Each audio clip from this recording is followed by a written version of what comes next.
আবারও সারা দেশের সরকারি কর্মকর্তা এবং কর্মচারীদের মাঝে নবম পে স্কেল নিয়ে বিভিন্ন ধরনের গুঞ্জন এবং জল্পনা-কল্পনা শুরু হয়ে গিয়েছে।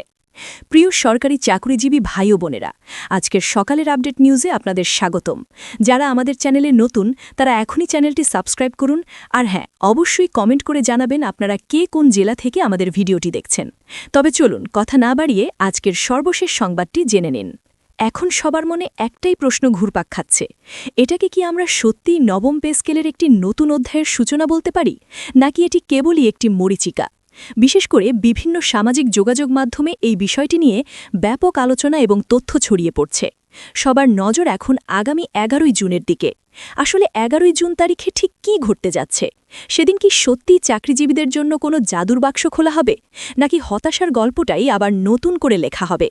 বর্তমানে আপনারা যদি একটু খেয়াল করেন তবে দেখতে পাবেন যে ফেসবুক, ইউটিউব সহ বিভিন্ন সামাজিক যোগাযোগ মাধ্যমের পেজ থেকে বা বিভিন্ন ব্যক্তি তাদের নিজ নিজ প্রোফাইল থেকে নবম পে স্কেল নিয়ে প্রতিনিয়ত বিভিন্ন রকম পোস্ট করছেন। তারা অত্যন্ত আত্মবিশ্বাসের সাথে প্রচার করছেন যে আগামী 11ই জুন চাকরিজীবীদের ভাগ্য পুরোপুরি খুলতে যাচ্ছে।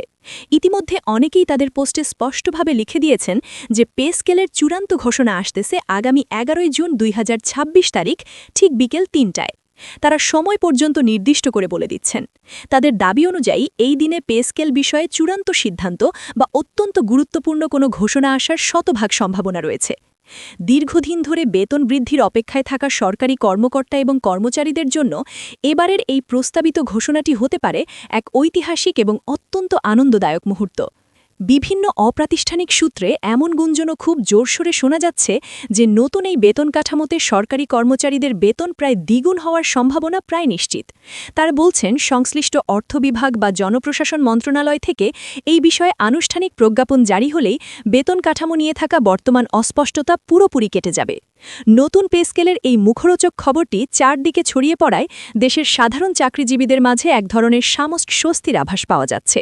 কারণ বর্তমানের এই লাগামহীন দ্রব্যমূল্যের ঊর্ধ্বগতির সময়ে বেতন বৃদ্ধির এমন একটি যুগান্তকারী সিদ্ধান্ত যদি সত্যিই বাস্তবায়িত হয়, তবে তা নিঃসন্দেহে দেশের লক্ষ লক্ষ মানুষের জীবনমান উন্নয়নে এবং তাদের দৈনন্দিন চাহিদা পূরণে এক বিশাল বড় ভূমিকা পালন করবে বলে মনে করা হচ্ছে। এর বাইরেও আপনারা হয়তো লক্ষ্য করেছেন যে অনেকেই সোশ্যাল মিডিয়ায় বিভিন্ন ধরনের চার্ট বা তালিকা শেয়ার করছেন। তারা সেখানে কোন গ্রেডে কত টাকা বেতন হবে, বাড়ি ভাড়া কত বাড়বে, চিকিৎসা ভাতা কত হবে ইত্যাদি সমস্ত কিছু একেবারে বিস্তারিতভাবে উল্লেখ করে দিচ্ছেন। আপনারা এই সমস্ত তথাকথিত বেতন কাঠামোর তালিকাগুলো সামাজিক যোগাযোগ মাধ্যমে হরহামেশাই দেখতে পাচ্ছেন। কিন্তু আমাদের একটু পিছনের দিকে তাকাতে হবে এবং বাস্তব পরিস্থিতি বুঝতে হবে। আমরা তো খুব ভালো করেই জানি যে বিগত অন্তর্বর্তীকালীন সরকার তাদের বিদায়ের আগে সরকারি কর্মকর্তাদের জন্য একটি সম্ভাব্য পে স্কেলের প্রাথমিক খসড়া তৈরি করে দিয়ে গিয়েছিল। বর্তমান নির্বাচিত সরকারকে যদি পে স্কেল বাস্তবায়ন করতে হয়, তবে সেই পুরনো খসড়াটিকেই দেশের বর্তমান অর্থনৈতিক অবস্থার সাথে সামঞ্জস্য রেখে একটু কাটছাট এবং পরিমার্জন করে তবেই বাস্তবায়ন করতে হবে। সুতরাং সামাজিক যোগাযোগ মাধ্যমে এখন নতুন করে যা ছড়ানো হচ্ছে সেটা আসলে অনেক পুরাতন একটি খবর।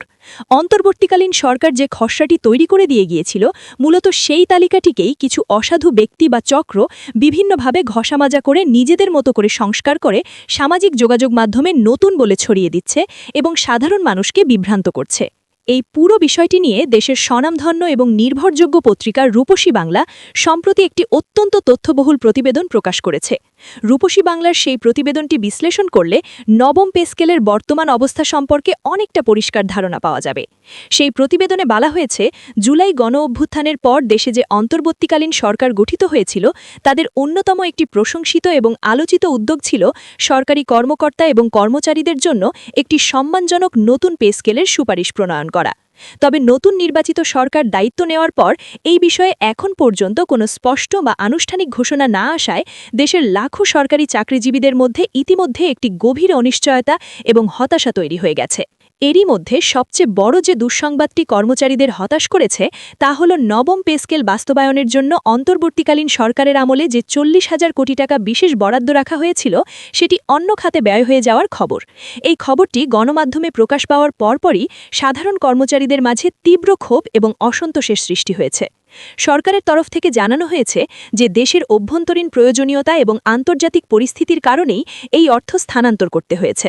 পাশাপাশি মধ্যপ্রাচ্যে ইরানকে ঘিরে চলমান যে বৈশ্বিক মাসরিক এবং রাজনৈতিক উত্তেজনা সৃষ্টি হয়েছে তা বাংলাদেশের মতো উন্নয়নশীল দেশের অর্থনৈতিক পরিস্থিতিকে আরও মারাত্মক চাপের মুখে ফেলেছে।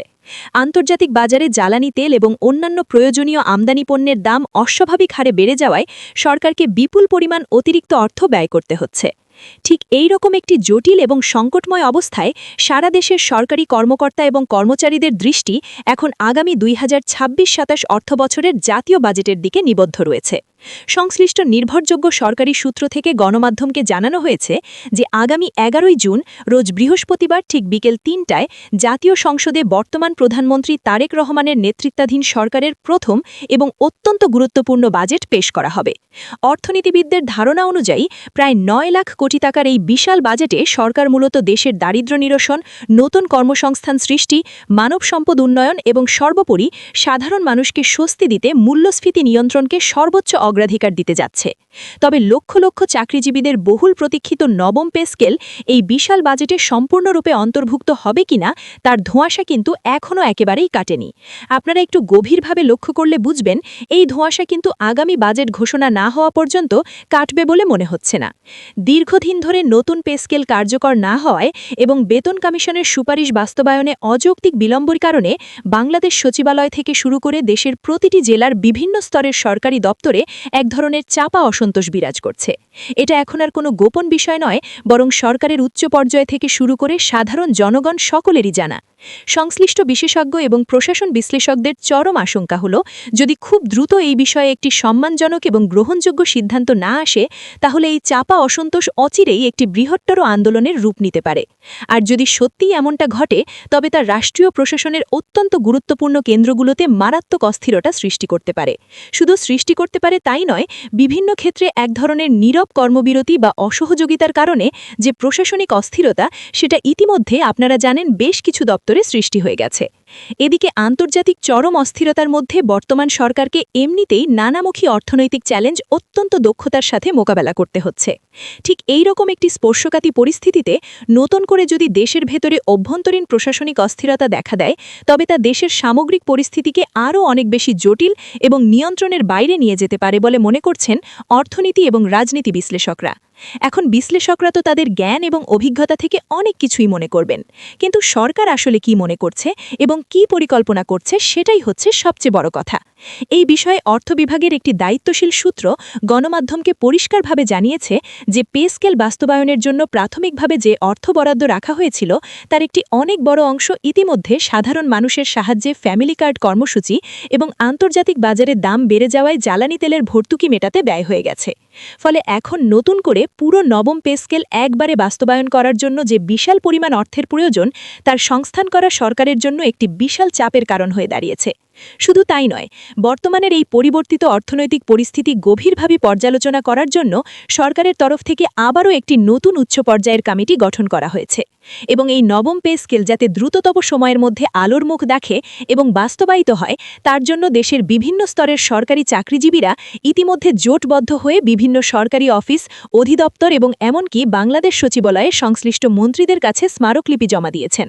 তো প্রিয় পাঠক এবং দর্শক, আশা করি দেশের প্রথম শ্রেণীর পত্রিকার রূপসী বাংলা যে খবরটা অত্যন্ত দায়িত্বশীলতার সাথে প্রচার করেছে এটা অন্যান্য গুজবের চেয়ে অনেকটা নির্ভরযোগ্য এবং এই প্রতিবেদনে অত্যন্ত পরিষ্কার করে একটি বার্তাই দেওয়া হয়েছে যে আগামী 2026-27 অর্থবছরে পে স্কেল যদি চূড়ান্তভাবে ঘোষণাও হয় তবে সেটা ধাপে ধাপে বাস্তবায়ন হবে।